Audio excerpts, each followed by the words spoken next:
धर्मक्षेत्रे कुरुक्षेत्रे संवेता युयुत्सवः मामकाः पांडवाश्चैव किम कुर्वत संजय।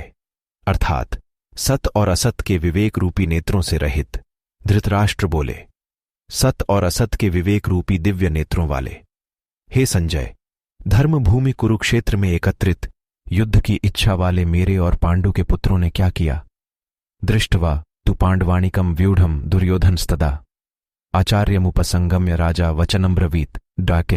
अर्थात संजय बोले, उस समय राजा दुर्योधन ने व्यूहर्चना युक्त पांडवों की सेना को देखा और द्रोणाचार्य के पास जाकर यह वचन कहा, पांडुपुत्राणा माचार्य महतीम चमूम व्यूढ़ाम द्रुपदपुत्रेण तव शिष्येण धीमता।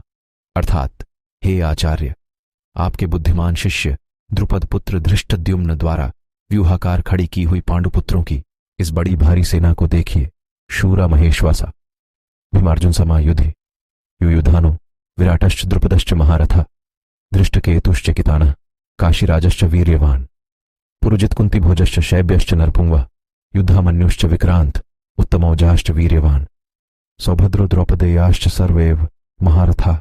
अर्थात इस सेना में बड़े बड़े धनुषों वाले तथा युद्ध में भीम और अर्जुन के समान शूरवीर सात्विकी और विराट तथा महारथी राजा द्रुपद है।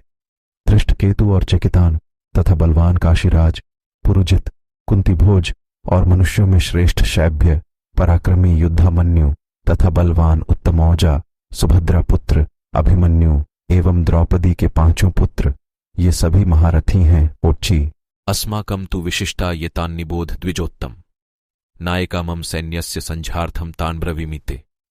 अर्थात हे ब्राह्मण श्रेष्ठ, अपने पक्ष में भी जो प्रधान वीर हैं उनको आप जान लीजिए।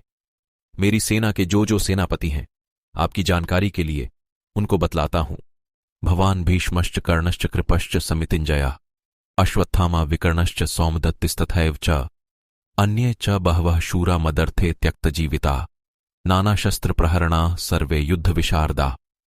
अर्थात आप और पितामह भीष्म तथा कर्ण और संग्राम विजयी कृपाचार्य तथा अश्वत्थामा, विकर्ण और सोमद। अपर्याप्त तदस्माक बल भीष्माभिरक्षितम पर्याप्त विद्मे तेषा बल भीमाभिरक्षितम। अर्थात भीष्म पितामह द्वारा रक्षित हमारा सैन्य बल पर्याप्त नहीं है और भीम द्वारा रक्षित इन लोगों का ये सैन्य बल पर्याप्त अधिक है। अयनेषु च सर्वेषु यथाभागमवस्थिता भीष्मेवाभिरक्षतु भवतः सर्व एव ही। अर्थात इसलिए सब मोर्चों पर अपनी अपनी जगह स्थित रहते हुए आप सभी लोग भीष्म पितामह की ही सब ओर से रक्षा करें। तस्य संजनयन हर्ष कुरु वृद्धा पितामह सिंहनादा विंध्योचे शंख दधमो प्रतापवान। अर्थात उस दुर्योधन के हृदय में हर्ष उत्पन्न करते हुए कौरवों में श्रेष्ठ प्रतापी पितामह भीष्म ने उच्च स्वर से सिंहनाद करते हुए शंख बजाया। ततः शंखाश्च भैर्यश्च पन्वान् गोमुखा सहस्वाभयहन्यन् स शब्दस्तुमुलोभवत्। अर्थात तब शंख और नगारे, ढोल, मृदंग और नरसिंघे आदि बाजे एक साथ ही बज उठे। उनका वो शब्द बड़ा भयंकर हुआ। ततः श्वेतर्हयैर्युक्ते महती स्यन्दने स्थित माधवः पाण्डवश्चैव दिव्यो शंखो प्रदधमतो। अर्थात इसके पश्चात सफेद घोड़ों वाले उत्तम रथ में बैठे हुए भगवान श्री कृष्ण और अर्जुन ने भी अलौकिक शंख बजाए। पांचजन्यम ऋषिकेशो देवदत्त धनंजय पौंड्र दधमो महाशंख भीमकर्मावृकोदर। अर्थात भगवान श्री कृष्ण ने पांचजन्य, अर्जुन ने देवदत्त और भयानक कर्म वाले भीमसेन ने पौंड्र नाम वाला महाशंख बजाया। अनंत विजयम राजा कुंती पुत्रो युधिष्ठिर नकुलः सहदेवश्च सुघोषमणिपुष्पको। अर्थात कुंती पुत्र राजा युधिष्ठिर ने अनंत विजय और नकुल सहदेव ने सुघोष और मणिपुष्पक नाम वाले शंख बजाए। काश्यश्च परमेश्वासः शिखंडी च महार्थः धृष्टद्युम्न विराटश्च सात्विकिश्चापराजित द्रुपदो द्रौपदेयाश्च सर्वश पृथिवीप्ते सौभद्रश्च महाबाहु शंखान दधमोह पृथक पृथक।